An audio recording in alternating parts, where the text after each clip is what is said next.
Subscribe करा आणि bell icon press करा। नमस्कार मित्रांनो, मी अरुण दांडे पाटील। आपण पाहतात महाराष्ट्र माझाचा रोखोक। आज आपण महाराष्ट्रामध्ये काही दिवसापूर्वी जे आंदोलन झालं मराठा आरक्षणासाठी 27 तारखेला ऑगस्टला मनोज जरांगे पाटील अंतरवाली सराटिया त्यांच्या गावावरून मुंबईसाठी निघाले। महाराष्ट्रातील लाखो तरुण, मराठा तरुण असतील, शेतकरी असतील, महिला पुरुष असतील, युवक असतील, सारे मुंबईकडे निघाले। शिवनेरी किल्ल्यावरून त्यांनी कूच केलं मुंबईला आझाद मैदान या ठिकाणी, आणि आझाद मैदानावरती त्यांचं उपोषण सुरू झालं। म्हणून जरांगे पाटील निघाले त्या ज्यावेळी अंतरवली सराटी येथून, त्यावेळी सांगत होते की मला त्या ठिकाणी पोहोचवण्यासाठी कमीत कमी 3 लाख मराठी त्या ठिकाणी येतील। आणि विशेष म्हणजे मित्रांनो, याच काळात गणपती म्हणजे 27लाच गणपती बाप्पाचं आगमन झालं आणि मुंबईमध्ये गणेशोत्सव हा खूप मोठ्या प्रमाणावर साजरा केला जातो। लाखो भाविक त्यासाठी बाहेरून देखील दर्शनासाठी येतात। आणि त्याच काळात मनोज जरांगे पाटलांनी हे उपोषण सुरू केलं। मनोज जरांगे पाटलांना माहित होतं की गणपतीच्या गर्दीमध्ये जर आपण उपोषण केलं तर सरकारला झुकावं लागेल आणि आपल्या मागण्या मान्य कराव्या लागतील। आता मित्रांनो, जरांगे पाटलांना जी उपसमिती होती तिचे अध्यक्ष राधाकृष्ण विखे पाटील होते, हे त्यावेळी तेथे आले आणि त्यांनी काही GR बनवून घेतले। विशेष म्हणजे मित्रांनो, GR बनवलाय त्या समाज कल्याण विभागाचा, तर त्या ठिकाणी जो GR बनवलेला आहे तो उपसचिव काहीतरी पद आहे, ते सुधा मांदळे या नावाची त्या ठिकाणी सही आहे आणि तो आमच्याच कर्जुले हर्या या गावचा असल्यामुळं तो GR देखील आम्हाला पाहायला मिळाला। म्हणजे प्रसिद्धी झाल्यानंतर आम्ही तो GR पाहिला। तर त्यात काही मागण्या होत्या, ज्या आंदोलक ज्यांचा मृत्यू झालेला आहे किंवा त्यांच्या घरातील कोणाला नोकऱ्या देणे, तर ही काही मुख्य मागणी नव्हती। ही आंदोलका दरम्यान झालेल्या घटना त्यांची भरपाई म्हणून होती। मुख्य मागणी जरांगे पाटलांची होती आणि आजही ते म्हणतात की सरसकट मराठ्यांना मी न्याय देईल, सरसकट मराठ्यांना आरक्षण देईल, परंतु त्यांची फसवणूक झालेली आहे मित्रांनो, ते कबूल करत नाही। उपोषण मागे घेणं ही त्यांची मजबुरी होती आणि ती काय मजबुरी होती ते आपण पाहणार आहोत। तर ज्यावेळी ते उपोषणाला बसले त्यावेळी शुक्रवार, शनिवार, रविवार अशा शुक्रवारी बसल्यानंतर शनिवार, रविवार सुट्ट्या होत्या मित्र। विशेष म्हणजे आझाद मैदान पोलीस स्टेशन जे आहे त्या ठिकाणी जे आझाद मैदान मध्ये बसण्यासाठी परमिशन देतो, त्या ठिकाणी आम्ही देखील उपोषण केलेली आहे। त्यामुळं त्या ठिकाणी अगोदर पत्र द्यायला लागतं, तारीख द्यायला लागते आणि मग 10 ते 6 अशी काहीतरी वेळ आहे, 10 ते 5 या वेळेत आपल्याला उपोषण करावं लागतं आणि 1 दिवस झाल्यानंतर त्या ठिकाणी उठवलं जातं उपोषण करण्याला। आणि ही लोकशाहीची क्रूर सत्ता आहे मित्रांनो। या या महाराष्ट्रामध्ये आंदोलन देखील, उपोषण देखील लोकांना आपल्या मागणीसाठी करू दिलं जात नाही। हा एक क्रूर, ही एक समाजसेवकपणा उपोषणकर्त्यांची चेष्टा आहे। कुठल्याही सुविधा त्या ठिकाणी नसतात आणि अशा ठिकाणी 4-5 हजार माणसं सुद्धा बसू शकत नाही, इतकी छोटीशी जागा त्या ठिकाणी राहिलेली आहे। कारण याच देवेंद्र फडणवीस सरकारने त्या बाजूची जी जागा आहे ती मेट्रो सेलसाठी दिलेली आहे। मुंबईचं जे पावित्र्य होतं ते त्या ठिकाणी नष्ट करण्यात आलेलं आहे आणि त्या ठिकाणी मेट्रोसाठी त्या आझाद मैदानाची जागा दिलेली आहे। आणि तर त्या ठिकाणी 1 लाख लोक सुद्धा त्या ठिकाणी उपोषणकर्ते बसले असते। शिवाय मुंबई CST जो छत्रपती शिवाजी टर्मिनस ते चर्चगेट, नरीम पॉइंट, कुलाबा, ससून डॉकपर्यंत हा जो एरिया आहे हा सर्व कॉर्पोरेट ऑफिसचा एरिया आहे। त्या ठिकाणी मंत्रालय आहे, विधान भवन आहे, मोठमोठे कॉर्पोरेट ऑफिस आहेत, मोठमोठे 5 स्टार हॉटेल्स आहेत आणि चर्चगेट पुढे स्टेशन आहे, ससून डॉक विभाग आहे। आणि अशा ठिकाणी हा मोर्चा आयोजित करणं एक मोठं धाडसाचं काम होतं मित्रांनो। मनोज जरांगे पाटलांनी जे गाजर दाखवलं होतं मराठ्यांना आरक्षण देण्याचं, ती खरी गरज आहे मराठा समाजाची। आज मराठा समाजा खालच्या आपण ज्या जाती म्हणतो त्यांच्यापेक्षा गरीब झालेला आहे। कारण आज नोकऱ्या नाही, नोकऱ्यांमध्ये बढत्या नाही, शाळांमध्ये कुठे दाखले होत नाहीत, अशा प्रकारे अनेक अडचणींमुळे मराठी तरुण आज एक नैराश्याच्या भावनेमध्ये आहे।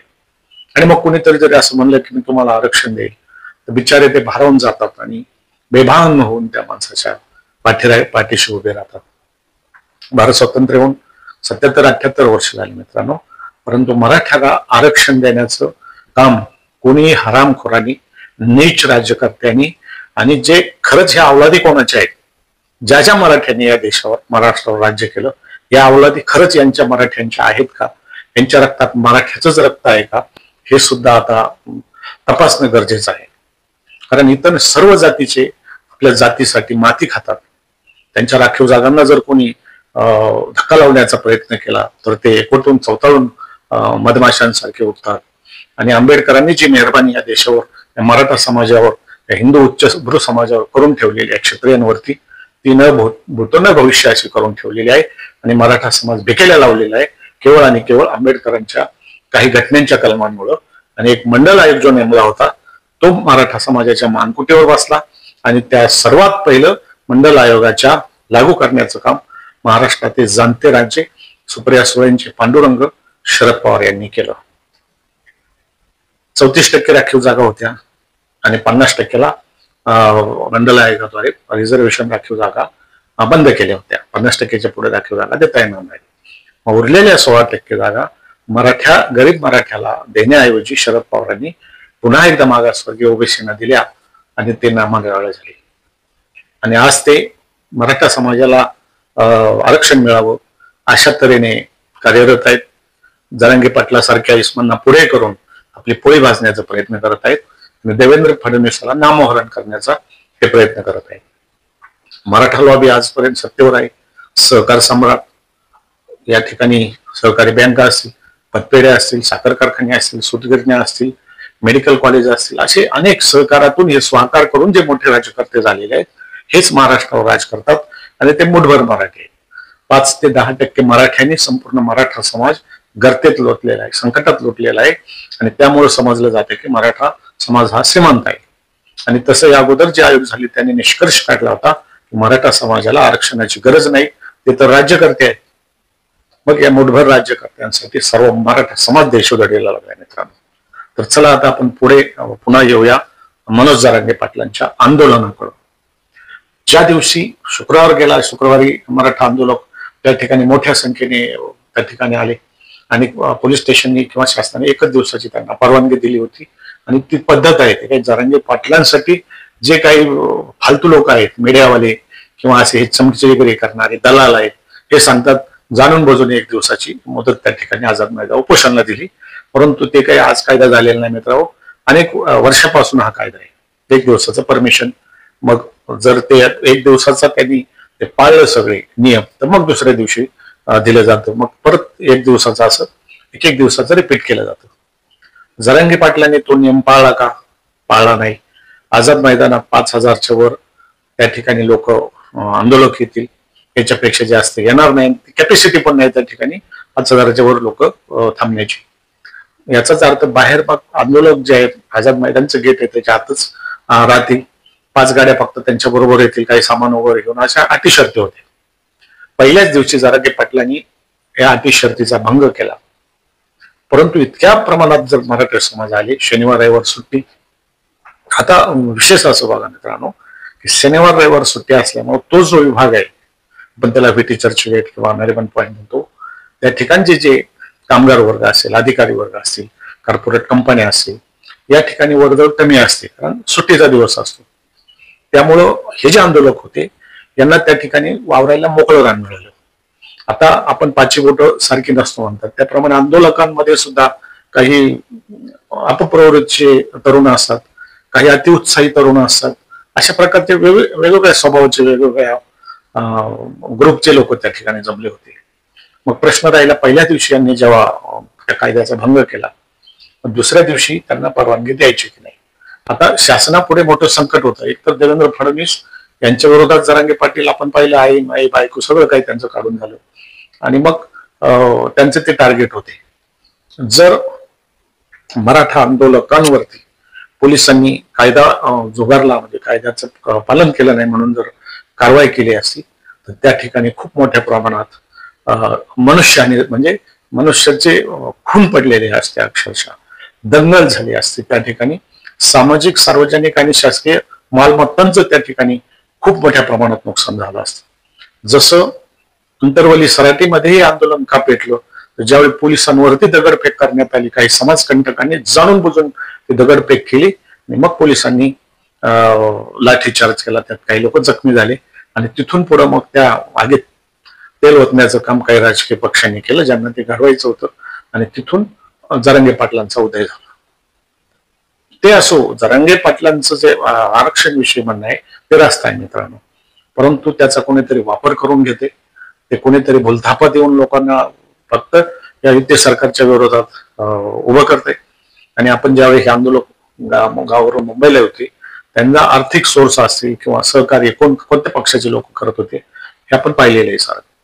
आणि त्यामुळे मुंबईत आल्यानंतर पहिला दिवस गेल्यानंतर दुसरा दिवस जो उगवला शनिवार, त्या दिवशी परवानगी नव्हती आणि जर त्या दिवशी पोलिसांनी काही नियमांचं पालन मोडलं म्हणून कारवाई केली असती तर मी सांगितल्याप्रमाणे मोठी दंगल उसळली असती आणि अख्खी मुंबई पेटली असती.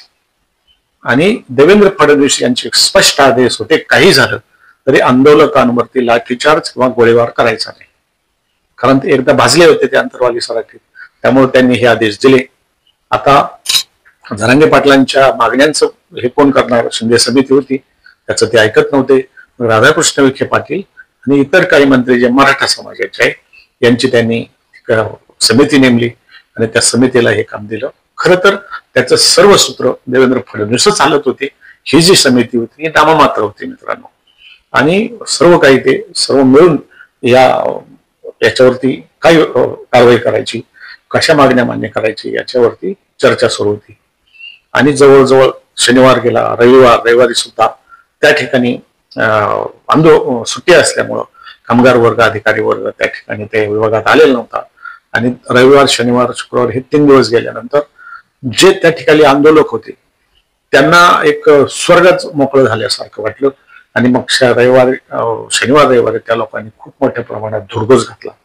मॉलमध्ये शकणे, काही कबड्डी खेळणे, कुठे त्या शिवछत्रपती टर्मिनल टॉवरवर चढणे, रेल्वे त्या ठिकाणी थांबवणे, मरीन ड्राईव्हरला जाणे, अशा अनेक त्यांनी उपद्व्याप त्या ठिकाणी सुरू केले.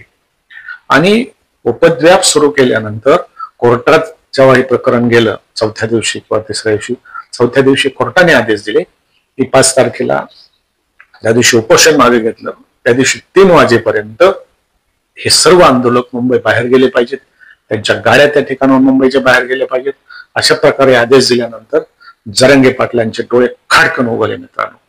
ते आता काहीही सांगोत, परंतु त्यांचे जे काही कर्ते असतील किंवा त्यांचे सल्लागार यांनी, त्यांचे वकील असतील, त्यांनी एक म्हणजे ठरवलं होतं आता की आता जर आज हे उपोषण चालू राहिलं तर या लोकांना मुंबई बाहेर जर काढलं तर त्यावेळेस सुद्धा काही घडू शकतं, किंवा हळूहळू लोक जरी मुंबई बाहेर गेले तर त्या आंदोलनातली हवा निघून जाईल. जरांगे पाटलांना काही सोबतच तिथे बसावं लागेल आणि उपोषणाचा फटफजिती होईल. अशा प्रकारचं ते वातावरण झालं. आंदोलक जे होते थांबायला तयार नव्हते. कोर्टाने आदेश दिला होता आणि मग गाड्या ज्या त्या ठिकाणी होत्या त्या गाड्यांना फाईन मारण्याची सुरुवात, 5-5 हजार रुपये त्या ठिकाणी फाईन मारण्याची सुरुवात त्या ठिकाणी होणार होती.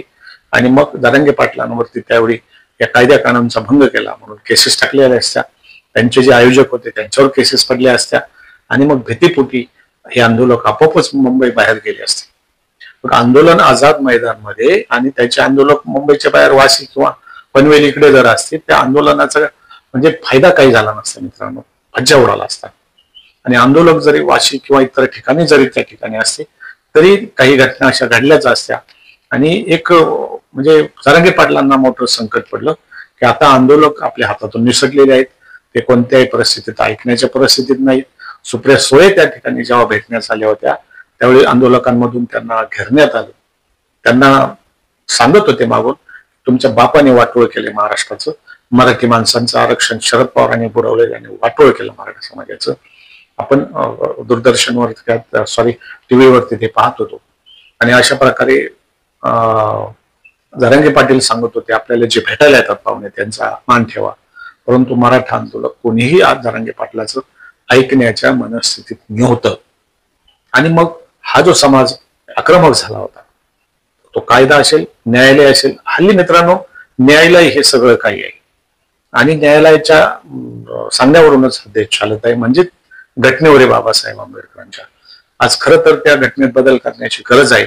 परंतु केवळ आणि केवळ त्या आंबेडकरांच्या अनुयायांमुळे हे शक्य नाही होत. आणि मग अशा प्रकारचे एखाद्या जातीवरती जसा आज मराठा समाजावरती अन्याय होतोय तो होत राहतोय. 10 वर्षासाठी डॉक्टर बाबासाहेब आंबेडकरांनी घटना, 10 वर्षासाठी मागासवर्गीयांना राखीव होत्या, परंतु परत 60 ते 70 ते 80 आणि आता डायरेक्ट 2030 पर्यंत या राखीव जागांचा हा मलिदा राखून ठेवण्यात आलेला आहे.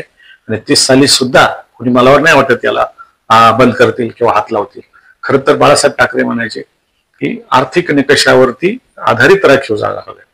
ते खरोखर गरीब आहेत, मग ते कोणत्याही जातीचे असो, त्यांना नोकरी मिळाली पाहिजे. आज राखीव जागा ज्या मागासवर्गीय घेतात, जे शिकलेले आहेत, ज्यांची पोटं भरलेली आहेत, त्यांचीच मुलं पुन्हा राखीव जागांचा फायदा घेतात. गोरगरीब मागासवर्गीयांना सुद्धा अशा प्रकारचा फायदा मिळत नाही. सत्यस्थिती आहे. असो, जरांगे पाटलांना तेव्हा समजलं आता आपलं आंदोलन हातातून जाते आणि ज्यावेळी या पुन्हा एकदा केसेस, आता तो कायदा आहे शेवटी मित्रांनो, कोर्टाने जर आदेश दिला असता, कोर्टाने उलट शासनाला देखील खडसवलं की तुम्ही पहिल्या दिवशी कायद्याचं पालन झालं नाही, तुम्ही परवानगी का दिली. म्हणजे महाराष्ट्र सरकार शिवाय सुद्धा कोर्टाच्या निशाण्यावर आलं होतं आणि पर्यायाने मग त्यांना आंदोलकांवर केसेस टाकणे किंवा गाड्यांवरती फाईन मारणे हे जर झालं असतं तर आंदोलक आपोआपच मुंबई बाहेर गेले असते. कारण आंदोलन करणं सोपं असतं मित्रांनो, पण नंतरची जी केसेस भानगडी असतात त्या तुम्हाला आयुष्यभर तुमची बदनामी, तुम्हाला डाग लागतो आणि ते फेऱ्या मारावं लागतात. आम्ही पाहिलं 93च्या दंगल ज्यावेळी झाली, नाराधा माने दाऊद सारख्या जेव्हा पाकिस्तानच्या इशाऱ्यावर बॉम्बस्फोट घडवले, हजारो माणसं मेली. आपल्याला आठवत असेल 12 बॉम्बस्फोट झाले, पण शरद पवारांनी सांगितलं 13 बॉम्बस्फोट झाले, एक मस्जिद बंदरला झाला. नंतर त्यांनी सांगितलं मी खोटं बोललो होतो, कारण मुस्लिम समाजाविषयी लोकांमध्ये म्हणजे राग उत्पन्न होत होता. असो, आता हा जो विषय झाला त्या दंगलीच्या नंतर असा तो विषय भरकटत गेला मित्रांनो, आंदोलक वाहवत गेले.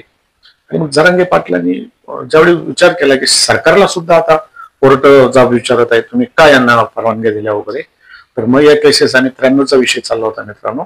त्यावेळेस ज्या दंगली झाल्या, पहिला हिंदूंचं शिरकण झाल्यानंतर काही बाळासाहेब ठाकरेंनी सामनामधून वगैरे शिवसैनिकांना आव्हान केलं, हे केलं आणि मराठी तरुण त्या ठिकाणी मग आक्रमक झाले आणि काही दंगलीमध्ये काही लोकांना म्हणजे अल्पसंख्याक लोकांच्या वरती सुद्धा हल्ले झाले. आणि मग त्या मुलांवर ज्यावेळी केसेस पडल्या मित्रांनो मुंबईत, त्या आमच्या समक्ष आमच्या बाजूच्या लोकांवरती, तर ते गरीब मुलं त्यांच्या आया भांडे घासून वगैरे त्यांना कोर्टात वकिलांना फीस देऊन त्या ठिकाणी ते वर्ष 10 वर्ष केसेस लढत होते. परंतु शिवसेनेने किंवा त्यांच्या नेत्यांनी किंवा बाळासाहेब ठाकरेंनी वकील सुद्धा दिले नाहीत आणि 1 रुपयाची मदत देखील केली नाही. त्यावेळी त्यांना मग पश्चाताप झाला की आपण का केलंय, तेव्हा अशी वेळ आंदोलकांवरती देखील यावेळी आली असतील. आणि एक महाराष्ट्रात एक जातीचा एक मोठा विद्रोह आपण म्हणू किंवा एक दंगल दृश्य परिस्थिती त्या ठिकाणी होती. जरांगे पाटील समजून गेले, आता आंदोलक आपल्या हाताबाहेर गेलेत, आता आंदोलन सुरू ठेवलं तर या ठिकाणी आपल्यावर केसी होतील आणि पोलीस आपल्याला कोर्टाच्या आदेशानुसार उचलून नेतील. कारण त्यांनी सगळे आदेश पायदळी तोडवलेले होते आणि म्हणून त्यांनी ठरवलं की आता जे काही मिळेल ते पाडून घ्या, गोड माना आणि आंदोलन मागे घ्या. आणि आपण पाहिलं ज्यावेळी राधाकृष्ण विखे पाटील वगैरे आले त्या ठिकाणी, तर जरांगेने ते वाचल्यानंतर काही शंका उपस्थित केल्या आणि ते हे आंदोलन मागे घेण्यासाठी तयार झाले. आता तो GR काय त्याच्यावरती केस पडेल. आता दवाखान्यातून जरांगे पाटील सांगतात का नाही मराठ्यांना सगळे आरक्षण भेटलेले, काही टेन्शन नाही, आणि जर नाही मिळालं तर मी पुन्हा आंदोलन करेल, पुन्हा उपोषण करेल. त्यांचं नेहमीच असतं मित्रांनो. परंतु जर आता खरोखर मराठ्यांची फसवणूक झाली असेल, विशेष करून हे जे आंदोलन याचा मुख्य सुरुवातीपासून अंतराला ज्यावेळी फक्त मराठवाड्यापुरतं मर्यादित होतं, कारण ज्यावेळी भारत स्वतंत्र होण्याच्या अगोदर पश्चिम महाराष्ट्र असेल किंवा इतर एरिया हा इंग्रजांच्या अखत्यारीत होता आणि मराठवाडा हा जो विभाग आहे तो निजाम जे हैदराबादचे त्यांच्या अंडरमध्ये होता, म्हणजे त्यांचं राज्य त्या ठिकाणी होतं. त्यामुळे त्या लोकांची सगळी जनगणना वगैरे हैदराबादला होती, जे आता हैदराबादचं चालू आहे निजामाचे ते. तर त्यावेळी मग इंग्रजांचं ज्यावेळी ते महाराष्ट्रावर राज्य होतं त्या ठिकाणी जे पश्चिम महाराष्ट्र असेल किंवा कोकण या हा जो पट्टा आहे या ठिकाणी कुणबीमधून दाखले गेले अनेक वर्षापासून भेटतात. जरांगे पाटलांच्या आंदोलनाच्या अगोदर कितीतरी वर्ष तुमचं कोणी कुळातील नातेवाईक वगैरे कुणबी दाखला असेल त्यांच्या नातेवाईकांना आजही दाखले भेटतात. या अगोदर देखील हजारो लोकांना हे दाखले कुणबीचे मराठा समाजाला भेटलेले आहेत. त्यामुळे मराठा समाजाच्या ज्या पश्चिम महाराष्ट्र किंवा इतर ठिकाणच्या लोकांना याच्यातून काही फायदा नाही. हा फक्त मराठवाड्याचा विषय पुरता तितका होता आणि सगळ्या सोयऱ्यांना म्हणजे पुरुषाच्या नातेवाईकांप्रमाणेच महिलेच्या देखील नातेवाईकांना हा लाभ मिळावा असं जरांगे पाटलांचं म्हणणं होतं. आणि मग अशामुळं आता हे आंदोलन मागे घेतले. लाभ मिळाला का नाही मिळाला हा वेगळा विषय, परंतु आंदोलन मागे घेतलं आणि अनेक लोकांचं म्हणणं आहे की जरांगेच्या पदरात मराठ्यांच्या काही पडलं नाही. तर आपण पाहिलं मित्रांनो, जे आंदोलन होतं ते जरांगे पाटलांच्या हातातून निसटलं होतं आणि म्हणून त्यांनी नाईलाज असतो हे आंदोलन मागे घेतलं. उलट ते ओरडून सांगत होते, एक कोणीतरी ज्यावेळी ते विचारायचे आंदोलन मागे घ्यायचं का, तर ज्याच्या हातात माईक होता तो एकटाच जोरात ओरडायचा हो हो, बाकीचे नाही म्हणत होते. त्यांना मग जरांगे पाटले मला मारता का, मी मरू का तुमच्या आंदोलनासाठी. म्हणजे अशा प्रकारे ते एक भावनिक आव्हान त्यांनी केलं आणि ते आंदोलन मागे घेतलं. मराठ्यांच्या पदरात काय पडलं याचा किस्सा आता लोक आपण पाहतो मीडियावाले काढत आहेत की मीडियावाल्यांच सगळं खेळ आहे. मीडियावाल्यांनीच आंदोलन हे मोठं केलं, रात्रंदिवस त्याला प्रसिद्धी दिली आणि ते आंदोलन मोठं होत गेलं. तर ते इतकेच मित्रांनो, आता मराठ्यांना काय मिळालं आणि काय नाही मिळालं याची चर्चा होतच राहील. तोडतं तरी इतकेच. मी अरुण आंधळे पाटील. मित्रांनो, आपणास व्हिडिओ आवडल्यास लाईक करा, सबस्क्राईब करा आणि आपल्या मित्रांना शेअर करा. धन्यवाद. जय हिंद, जय महाराष्ट्र, जय शिवराय.